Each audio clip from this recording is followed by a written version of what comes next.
Parliament ఎన్నికలు సమీపిస్తున్న నేపథ్యంలో మహబూబ్ నగర్ బీజేపీ ఎంపీ అభ్యర్థి డీకే అరుణ తన ఎన్నికల ప్రచారంలో దూకుపించారు. కొడంగల్ నియోజకవర్గంలోని వివిధ మండలాల్లో డీకే అరుణ రోడ్ షో నిర్వహించారు. ఒక ఆడబిడ్డని చూడకుండా సీఎం తనను నోటికొచ్చినట్లు మాట్లాడుతున్నారన్నారు.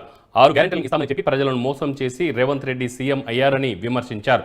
జరగబోయే పార్లమెంట్ ఎన్నికల్లో కాంగ్రెస్ పార్టీకి ప్రజలు బుద్ధి చెప్తారని అన్నారు. కొడంగల్ ప్రజలు ఆశీర్వదించి కమలం గుర్తుకు ఓటు వేసి భారీ మెజార్టీతో గెలిపించాలని ఆమె ప్రజలను కోరారు.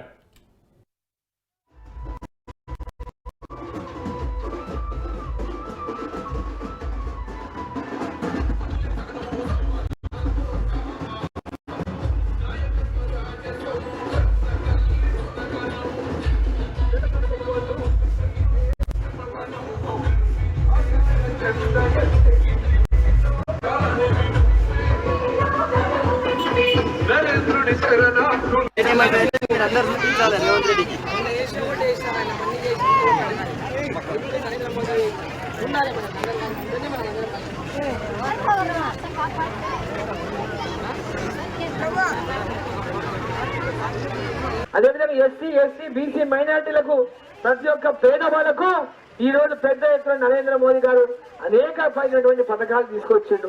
ప్రతి ఒక్కరు ఈ దేశంలో ఉన్న ప్రతి ఒక్కరు గ్రామంలో ఉన్న పేదవాళ్ళందరూ కూడా సొంత కాళ్ళ మీద నిలబడి ఆ ఊరు బాగైనాడు వాళ్ళు బాగైనాడే ఈ దేశం ప్రయత్నం నమ్మినటువంటి నాయకుడు నరేంద్ర మోదీ గారు.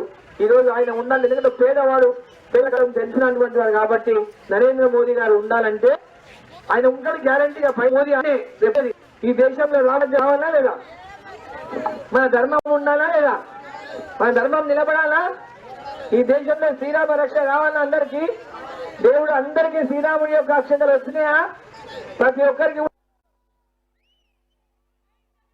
కాంగ్రెస్ పార్టీ చేసే మోసాలను ఒకసారి వినండి. రేవంత్ రెడ్డి పాలమూరు బిడ్డలు ఇక్కడ ఉన్నోళ్ళు పుట్టినోళ్ళు తీరాలంట, అక్కడెక్కడో ఉన్నోళ్ళు వాళ్ళు వస్తే వాళ్ళ కాలం మొక్కుకుంటే మన దినం అడుక్కుంటూ తిరగాలంట.